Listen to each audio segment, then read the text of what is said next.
Voilà la serre rouge, celle que j'ai construite l'année dernière. SR24 pour les intimes. SR24 pour serre rouge 24 mètres carrés.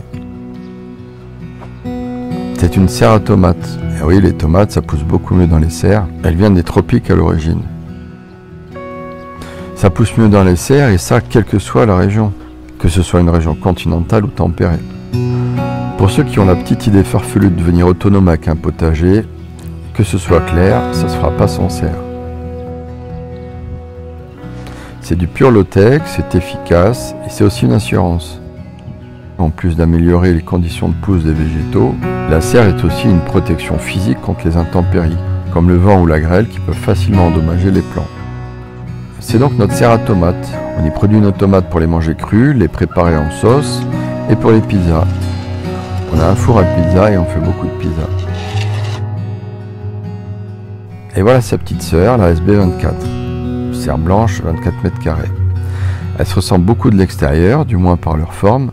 La conception est globalement la même. Elles ont les mêmes dimensions, les mêmes volumes, les mêmes configurations, peu de choses près, mais elles sont construites différemment.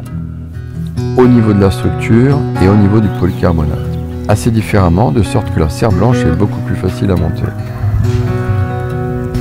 Et vous le mettez de l'autre côté. La serre blanche est en quelque sorte une version optimisée de la serre rouge. Au niveau de la structure, techniquement, les sections de bois dans la serre blanche sont globalement réduites par rapport à la serre rouge d'environ 50%. Pour les fondations, j'ai utilisé des sections 10 par 10 au lieu de 15 par 10 par rapport à la serre rouge et que j'ai surélevé avec des blocs béton aux 4 coins.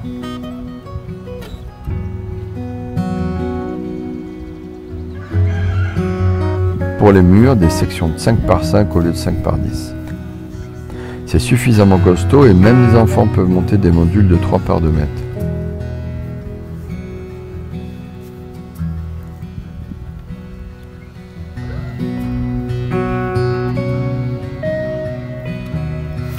Ah, j'ai tout raté, vous avez été trop rapide. Ok, essayez de toucher un peu la structure pour voir qu'est-ce que ça donne. Alors, ok, tu vois, Dim, quand tu pousses... Où tu vois? Là. Faut remettre aussi. Là, ça fait... Ouais, bon, t'as raison, on va en mettre là. Ok, allez, vis. Je vais ramener le vis. Je vais prendre le truc. Faudra juste les renforcer, les contremonter pour le montage.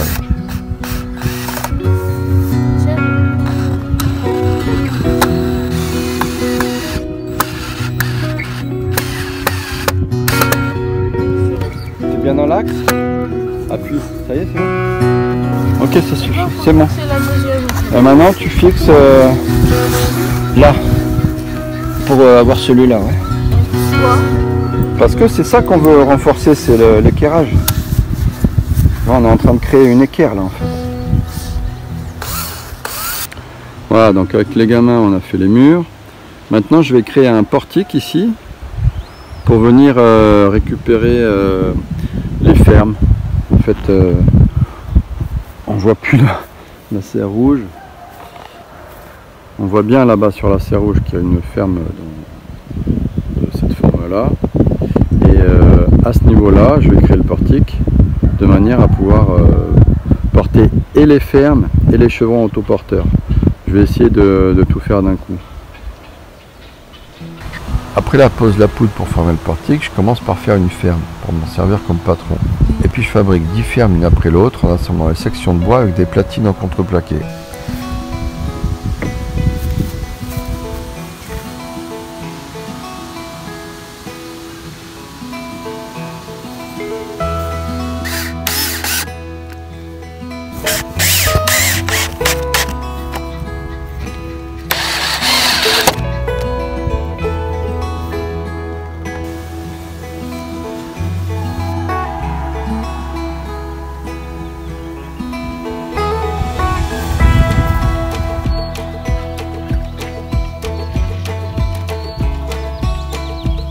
Les fermes, et voilà.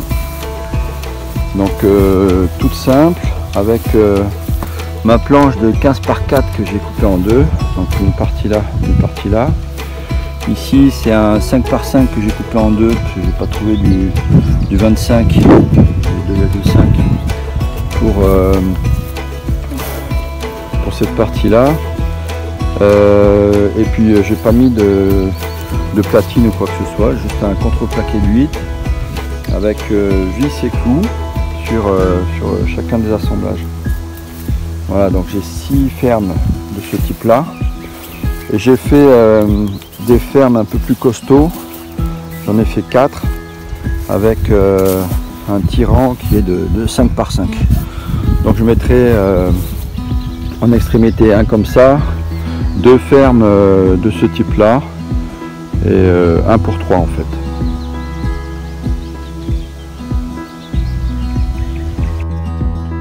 Là encore, une grande amélioration par rapport à la serre rouge. Plutôt que de poser des chevrons autoporteurs depuis les murs sur une panne fêtière,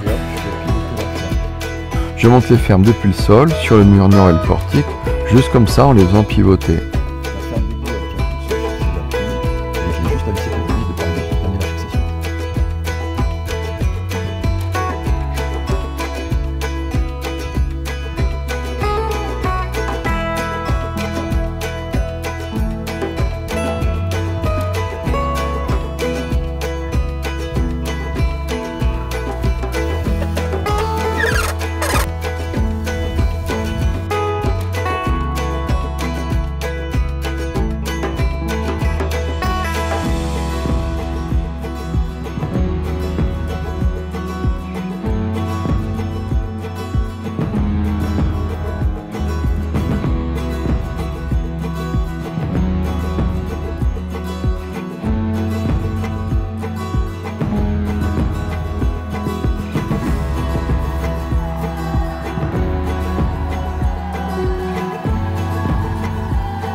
Alors ce que je vais faire maintenant, ça c'est juste poser juste une vis de chaque côté pour le maintenir. Je vais ensuite mettre dans le sens de la longueur, je vais mettre une croix de contreventement. Je vais faire peut-être quelque chose comme ça, juste sur un côté. Ça suffira à rigidifier le tout, hein, toute la toiture. Ensuite il faut que je gère le support ici. Donc là je vais faire une sorte de muret, hein. La même chose que la dernière fois sur la serre en rouge, hein. Un petit muret, donc qui doit être assez costaud pour reprendre tout ce poids-là. C'est la plombe.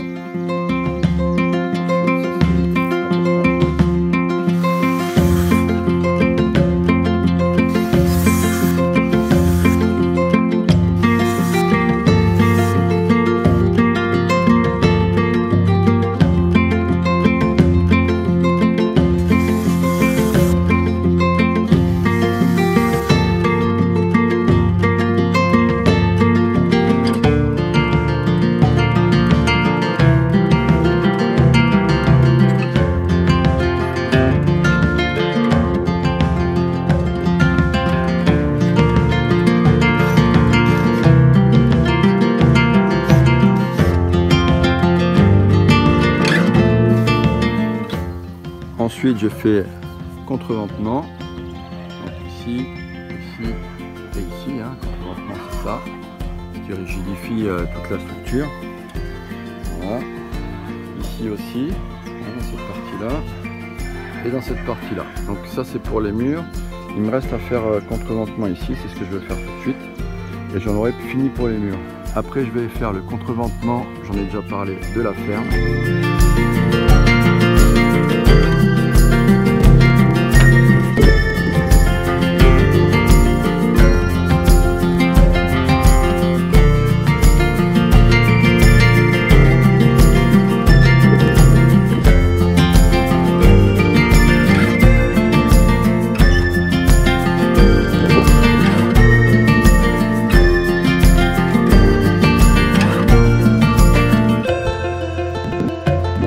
Avant de démarrer le polycarbonate, rien de compliqué, juste pour vous montrer comment c'est optimisé.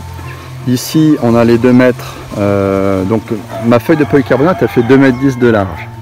Donc je vais la poser ici dans le sens de la longueur, la largeur de 2,10 m se trouve là. J'ai une hauteur de 2 mètres, donc c'est 2 mètres au-dessus de la fondation, hein, donc à partir de là, quoi. Donc mon polycarbonate il va se retrouver ici sur une hauteur de 2 mètres avec ici un petit 10 cm qui va dépasser. Et c'est exactement ce qu'il me faudra pour revenir avec cette feuille de polycarbonate et faire un recouvrement de 10 ici, hein, de manière à ce que la pluie puisse s'écouler dans le sens de la pente. Donc j'aurai ici 20 cm de moins, et c'est encore parfait parce que cette plaque-là, enfin cette feuille-là de polycarbonate viendra ici recouvrir cette feuille-là de encore une dizaine de centimètres. Donc il y aura aussi un recouvrement en tête. Et ensuite, je ferai la même chose de l'autre côté.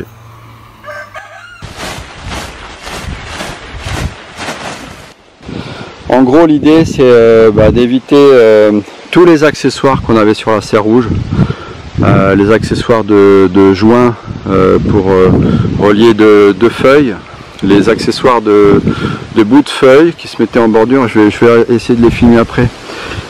Tout ça pourquoi? Parce que je me rappelle que ça coûtait peut-être 30% du prix, ou enfin peut-être pas, je vais vérifier. Mais c'était quand même une grosse partie du prix, quoi, hein. On achète les feuilles à pas trop cher, de 2000 roubles. Et après il faut acheter tous les accessoires. Donc on va essayer de s'en passer cette fois-ci. Et comment? Déjà en plaçant les feuilles, j'ai dit dans le sens horizontal, dans le sens de la longueur, hein, horizontalement. Et ça, que de cette manière-là, on n'aura plus du tout de joints entre les feuilles. Et surtout, on va, pour les bordures, pour les bords, on va mettre simplement du scotch. Hein, je vois pas pourquoi ça marcherait pas. Alors c'est pour ça qu'il faut couper assez droit. Voilà, c'est pas besoin d'une règle non plus, hein, mais il faut couper assez proprement. Comme ça, on a un bord assez droit et puis on va pouvoir coller un scotch qui fait le tour. Voilà, je pense que ça va fonctionner.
Pour l'optimisation, là je viens de couper une feuille, je viens de couper 70 cm sur cette feuille là. Alors pourquoi? Parce que cette partie là, elle va me créer mon toit, hein, donc ça va être le double pente du toit. Et quand je vais le poser comme ça par au dessus, je vais le replier, je vais glisser ici et après je laisserai se déplier sur cette partie là.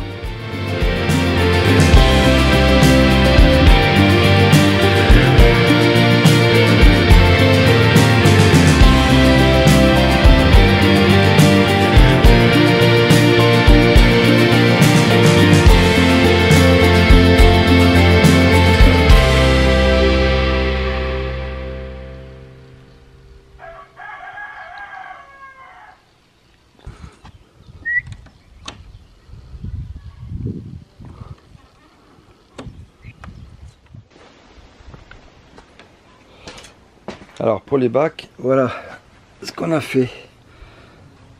Alors toujours les petits piquets en tremble, hein, c'est juste des branches, il n'y a pas besoin de plus gros. 2 planches de 10 par 2,5. Et voilà la circulation en U. Donc on a rajouté en fait cette partie là et cette partie là. Ça je vais l'enlever. Donc ça fait quand même une bonne partie cultivable. Hein. Voilà. Maintenant on plante les tomates. Avec ces optimisations, au final, la structure nous a coûté la moitié du coût de la structure de la serre rouge. Et presque autant d'économies au niveau du polycarbonate. Le montage était 2 fois plus rapide. En faisant les travaux en continu, on peut faire la serre en quelques jours. Et nous voilà donc avec une serre à 270 € qui va nous permettre de produire, disons, une 50aine de kilos. Si on donne une durée de vie de 10 ans au polycarbonate, c'est l'expérience qu'on en a en tout cas, alors l'investissement est de 27 € par an. 27 € par an pour récolter chaque année environ 300 € de tomates. Donc c'est pas un mauvais investissement. Je crois même que ça fait partie de mes meilleurs investissements jusqu'à présent. Voilà, je vous quitte avec la version courte, version DIY en musique et en anglais.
Voilà. Maintenant, on plante les tomates.